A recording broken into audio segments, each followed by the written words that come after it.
Hey guys, Cal here bringing you another video. This one is going to be Sneaky Goblin Farming.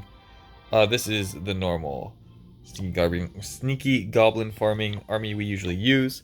We're going to be pushing a little bit. We are trying to get to Legends, but we have been slacking. So we're going to have to do a bit of pushing. I believe we're a bit, we might have fallen a bit lower.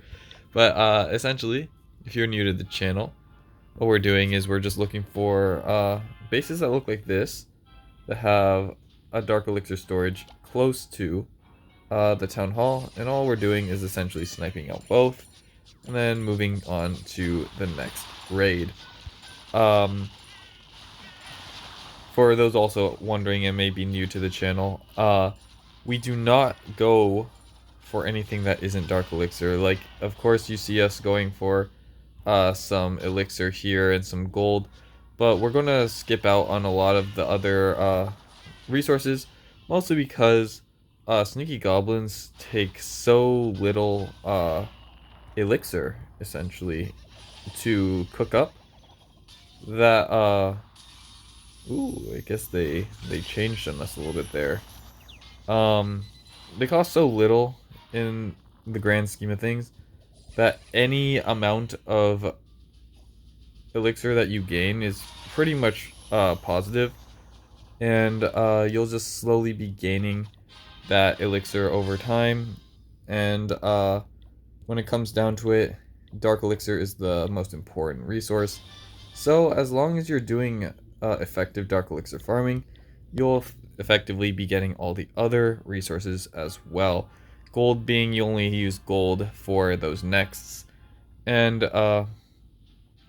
if you ever come across like a dead base or something, you can definitely hit along the outside, but the main focus of this attack strategy is getting as much dark elixir as you can via just getting in more attacks per sitting.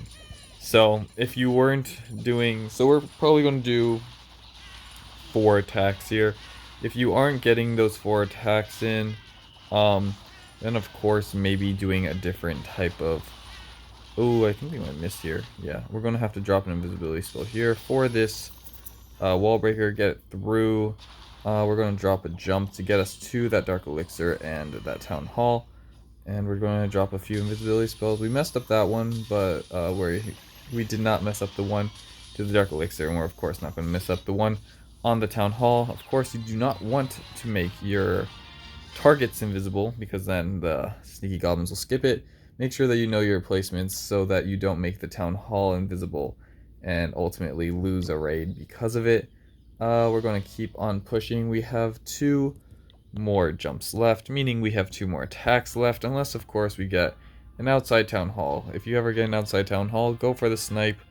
It usually doesn't cost you too much. Here we have good dark, and a relatively easy path. We can go straight through here, and then drop a jump right here, gaining us access, and only 1 wall break right there. So we're gonna go for it, do a little bit of funneling. Funneling being putting things along the outside to make sure that your troops go where they need to go, essentially. So we're dropping sneaky goblins on the side. Oh, I did not see that gold gold there.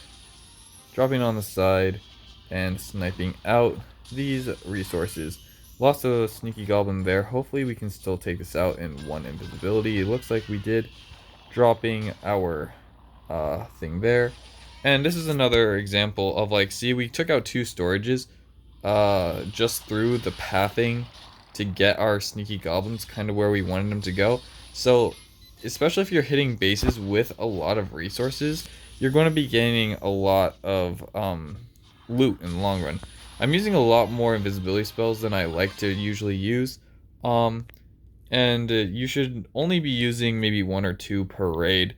I just didn't want to waste more sneaky goblins, and ultimately we have pretty much run out of invisibility spells. So for this one, we're going to have to show you a little bit more on how you can be more conservative.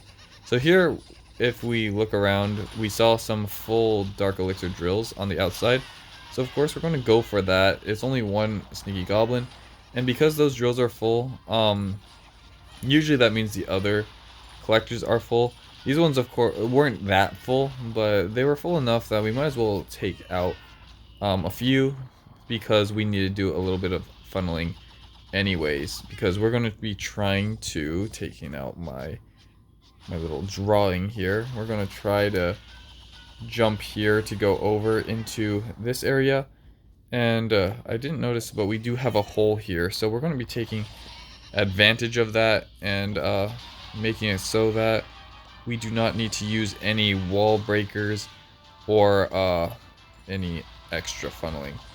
So we only have 2 invisibility spells left, so I think I'm going to be dropping a good chunk of sneaky goblins, mostly to try getting the dark elixir out in one and then move our way to the town hall.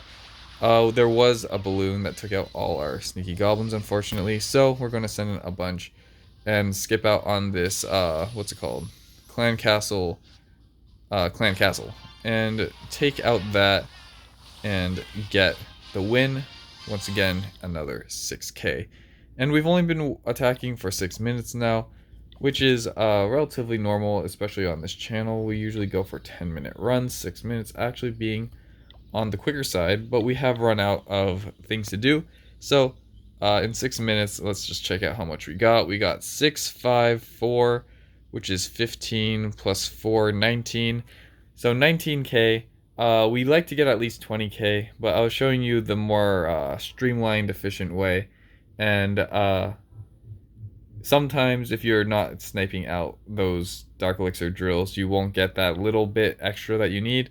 Like we still have a full army camp of goblins here, which I mean we can go for one more, see if we can find an easy base, but like you could still keep on going.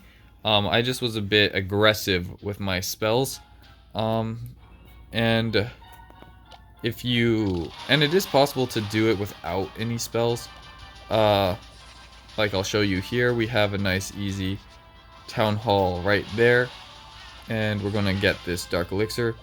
Right here it'll be a little bit difficult because of our wall breaker is not really doing what we want, but as long as we kind of are careful, we should be able to make it work. Looks like we did make it work, and we're gonna have some tests.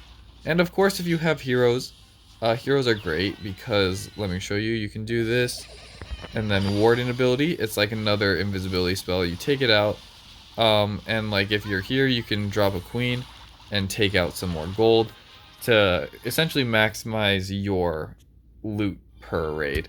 So another 2k, which means that we did hit our 20k minimum, and we didn't have to, one second, we did not have to go down, essentially. What we don't like getting less than 20k, and we didn't even use any spells, and we didn't have to throw away some troops to make our ratios a bit better. So that will be our video for today, looking like we're approaching the 10-minute mark. Make sure to always fix your pattern here. Pattern being one jump spell at first, then you go jump invisibility, jump for invisibility, jump invisibly jump. That just gives you enough invisibility to your jump ratio.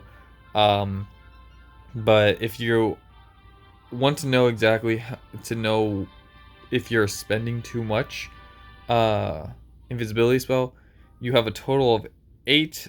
Oh, wait, let's see. So 9, 10, you have 14 invisibility spells.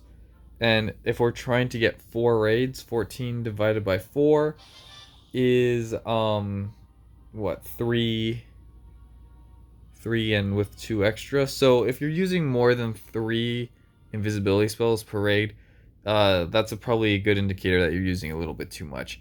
Try to aim for 2, at the maximum 3, just to guarantee yourself that you don't have to worry about it in the long run. So that was going to be the video. Hope you guys did enjoy, and I'll catch you guys in the next one for some more Sneaky Goblin raids. Yeah, see you next one. Peace.